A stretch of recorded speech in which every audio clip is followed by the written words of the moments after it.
the trial or the case or witnesses and evidence presented by the prosecution since this trial commenced in March this year did not rise to the level of Mazi Nnamdi Kanu stepping into the dock to enter his defense.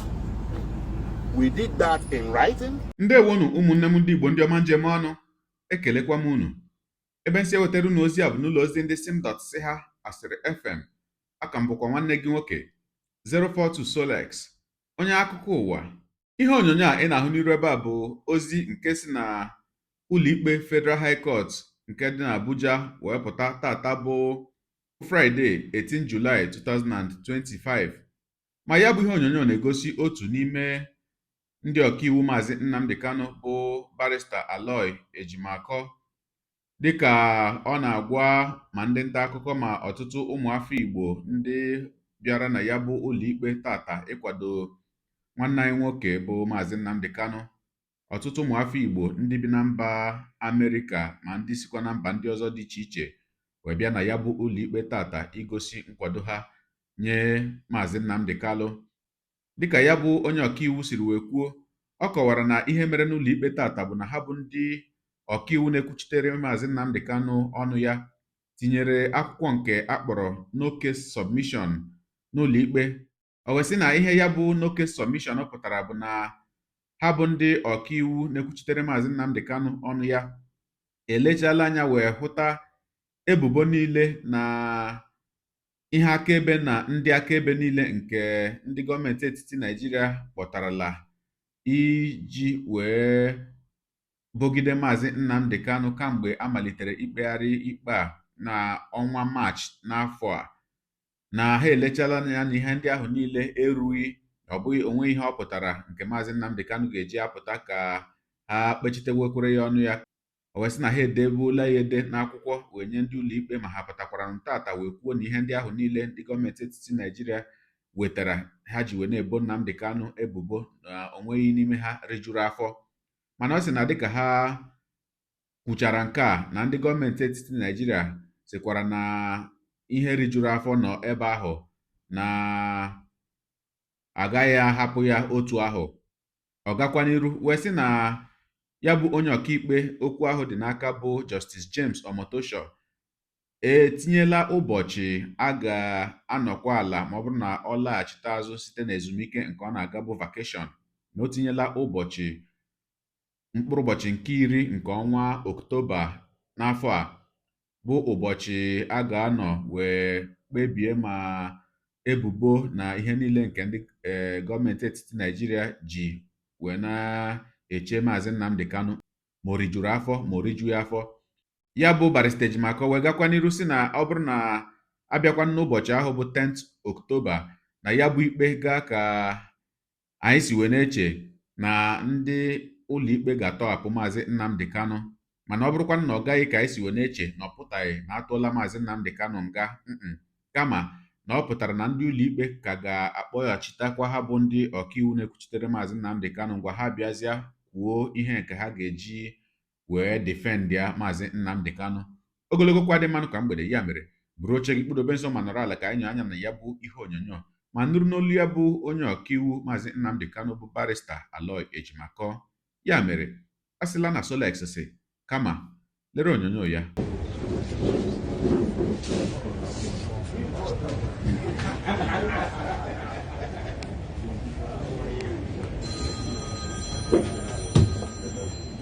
Hey, Prince. Yes.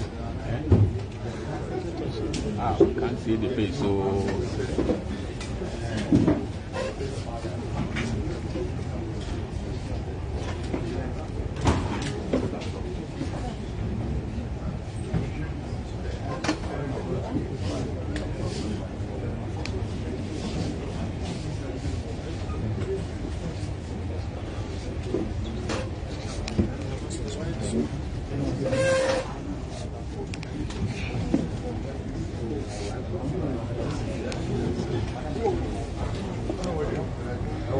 Take care. You're good. Just I do police and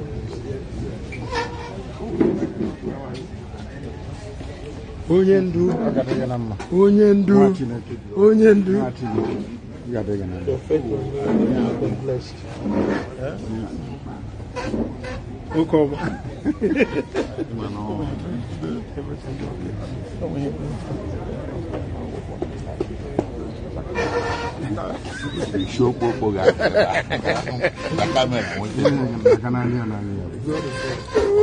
Prince, come on, make a call. Okay. Okay. Go ahead. You get us. Sorry. I love you, brother.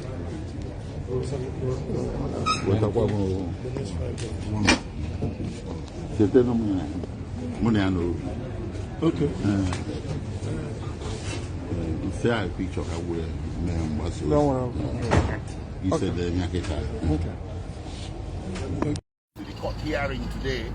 The hearing has just been concluded. As you already know, my name is Oge Akụkọ. I'm addressing you from the steps of the Federal High Court in Abuja. We do have an embargo on addressing the press, but not on giving an update. So I'm here to give an update within the framework and within the restrictions placed by the court in addressing the press. With me here are some of our brothers from the United States who came into Abuja 2 days ago to observe these proceedings and show or demonstrate their solidarity with Mazi Nnamdi Kanu and Ndibayi Nime. On my left here is Dr. Sylvester Onya, who is the president of the Association of American Veterans of Igbo Descent in America. Beside him and behind me is Dr. the secretary of AVI for short. And on my left is Dr. Uzo, Eric Uzo. He's a ranking member of AVI, the American Military Veterans of Igbo Descent. They have shown support. Their presence in Abuja underscores the support they have shown to Onyendu since the rendition in 2021. And the support has been very consistent and really very significant and highly helpful. With me here as well, on my right, far right, is Honorable Obi Nigeria, the former member of the State Council Assembly, whose presence and support around us has also been very significant. And to my left is on Justice Ibama. Yes. He's a very good friend of ours and a good friend of Onyendu. As a matter of fact, he's going to be meeting with Onyendu later today. I'm nominated by that council. Yes. A ranking Igbo man who is very patriotic to the core. And we have everyone, our friend from Igbo. No. For Warri, Coastal region. Warri, Igbo sounds very good. And of course we have Ebogu, we have Chemenye, we have all our brothers here that I can't mention and my sisters. Please, what happened is this.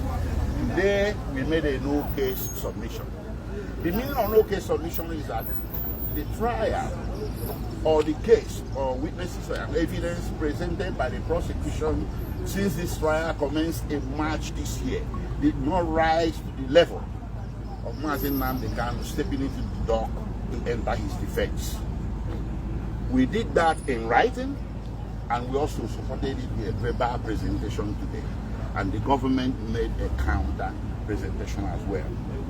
Today, unfortunately, happened to be the last day of the sitting of the judge handling this case before he proceeds on vacation for 2 months. So the case has been set down for ruling on the no-case submission for October 10th. If the ruling goes in our favor, Mazi Nnamdi Kanu will stand discharged or acquitted. If it doesn't mean he has been convicted, but he will be called upon to enter his own defense. And that is when you are going to see the defense we are going to enter, if at all necessary. We have not entered our defense since the beginning of this case because the procedure has not come to that point. And we pray and hope that it will never do. That on the 10th, the matter will be over. But if perchance it doesn't, we are ready to proceed on the floor upon to do so. Thank you very much. ọkwa ikirichala ya bụ ihe onyonyo. Na mbụ ana m asị ya bụ onye ọkaiwu bụ barista Aloy Ejimaka daalụ ọrụ ka isi wee kọwaa ihe a, wee na-ekelekwanụ gị na ndị otu gị bụ ndị ọkaiwu ndị ọzọ dị gị na ha nọ na ya bụ ọrụ. Ma ihe onyonyo a butekwara nkwumuchenye dị iche iche, dịka ụfọdụ ndị mmadụ na-ajụchanụ ajụjụ dịcha ha n'uche. Ụfọdụ si, ma kedu ihe butere ha bụ ndị ọkaiwu Mazi Nnamdi Kanu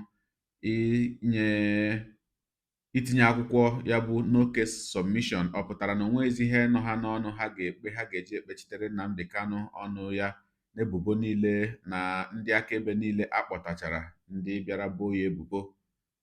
Ụfọdụ asị na ọ bụ otu ọrụ ha si wee dị. Ụfọdụ asị ka o nwere uru ọ bara ịga dọtịwa ya bụ okwu ebe a makwara na ndị gọọmenti etiti Naịjirịa agaghị ekwe ma ha kwuo otu ahụ na ihe ha wetara eriju ya afọ. N'aka nke ọzọ, ụfọdụ ndị mmadụ wee na-ajụkwanụ sị, ma ọdịdị unu ka a ga-emegide ihe a niile ndị ụlọikpe ewere ọnụ ha si hapụ Maazị Nnamdi Kanu, na ọ bụ naanị onye isi ala obodo Naijiria bụ Bola Ahmed Tinubu bụ ihe nwere ike inye iwu dịka o si wee kwuru ugbu a inye iwu ka atọhapụ ya bụ Maazị Nnamdi Kanu. Mana gị bụ onye na-ekiri ihe onyonyo a, kedụkwana ihe ibu n'uche? Kedu ka isi wee hụ ya bụ ihe? Na-etufughị oge, o nwere ihe onyonyo m ga-achọ ka anyị nyekwuo anya na ya bụ ihe onyonyo ọ gaghị atọ ọtụtụ ndị mmadụ ụtọ n'anya, mana unu mana ihe anyị na-arụ ebe a bụ ihe ọbụla anyị hụrụ anyị wetakwa ya. Ihe onyonyo a bụ maka nwanne anyị nwoke a anyị na-ahụ ebe a bụ onye nke ama dịka Ijele, dịka aha ya bụ Chukwuka, amachaghị m ezigbo aha ya, mana ihe eji wee mara ya bụ Ijele, bụ otu onye nke kasị n'ụlọ mkpọrọ wee pụta na-etechebeghị aka. Imirikiti n'ime anyị ma onye ọ bụ kamgbe ndị Zion nwụchiri ya ewee emechasị na okwu apụọla n'aka ndị Zion, mana emegidere emegide mechaa ewetọhapụ ya. Unu makwanụ na ihe medịrị ọtụtụ ndị mmadụ ji wee mara ya bụ ka o si wee na-agba Maazị Nnamdi Kanu mgba, wee na-alụso Maazị Nnamdi Kanu ọgụ site mgbe ọ ka nọ na mba Turkey. Ya bụ Ijele nwere ụfọdụ okwu o kwuru tata gbasara ihe a mere n'ụlọ ikpe tata n'okwu Maazị Nnamdi Kanu. Na nkenke oge ka anyị nyere anya n'ihe onyonyo a ka m pụtakwanụ. My wonderful people, the people that said their criminal leader Usain Bolt Nnamdi Kanu they come back to do. I don't see on our market.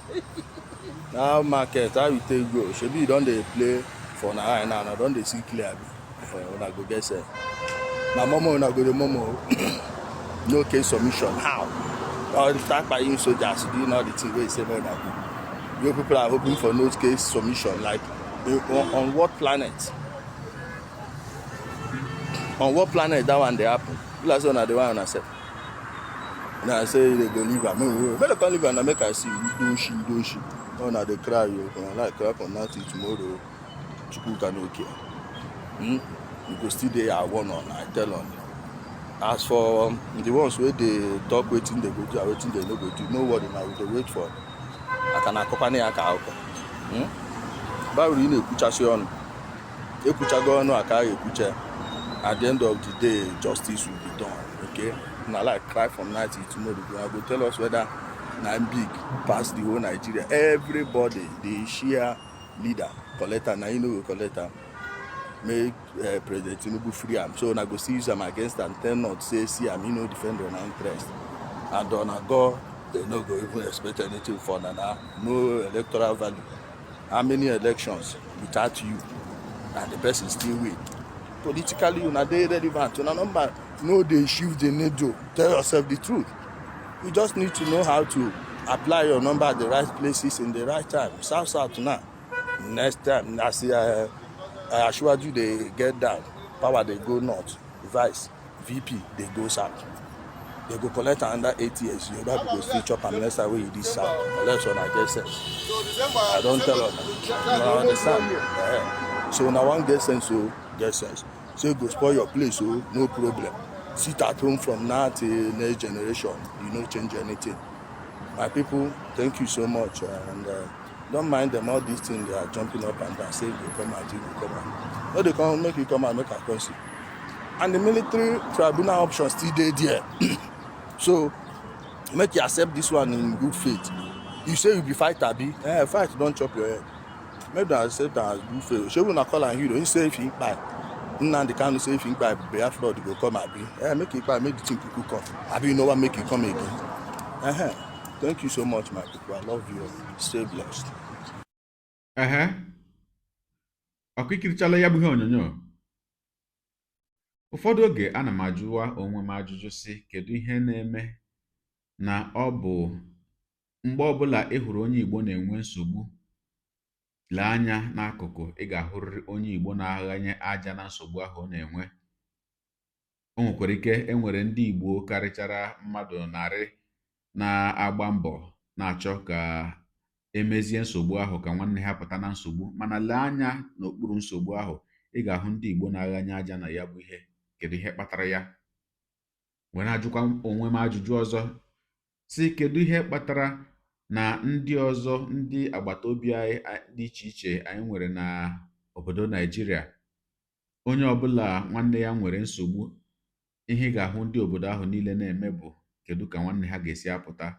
Ị gaghị ahụ onye obodo ahụ ga-apụta na midia kọtọwa nwanne ya wee na-aghanye aja ka okwu nwanne ya karịa njọ.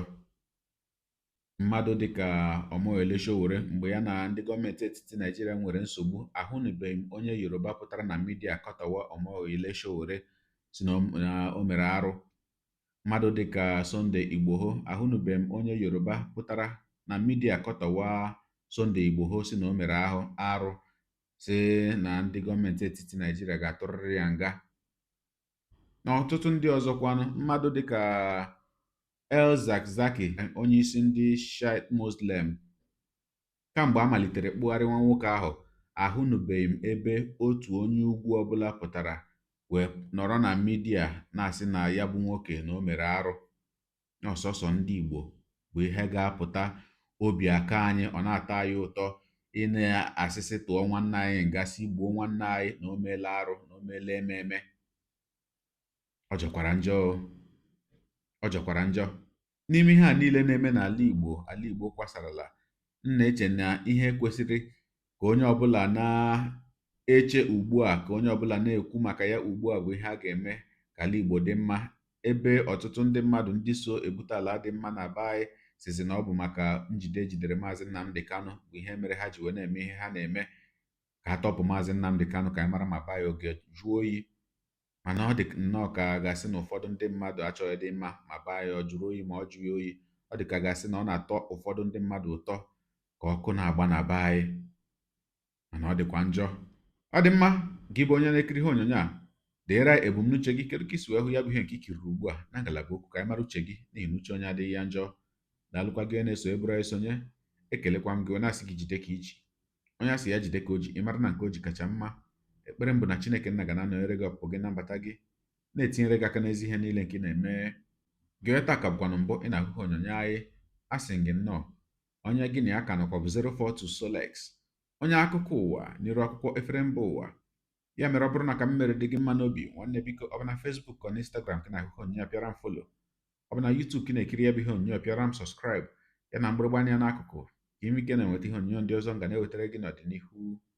Igbo ndị ọma njem ọnụ, Igbo mụrụ nze mụ ọzọ, ekelekwa m unu wee na-asị na ọ ga na-adịrị unu niile mma. Ise ngwanụ tụsawara m ihe onyonyo a, na-atụsara m ya bụ ihe onyonyo na-apịrị maka na share button ya mara gị mma, ezigbo mmadụ. Udo dịrị unu.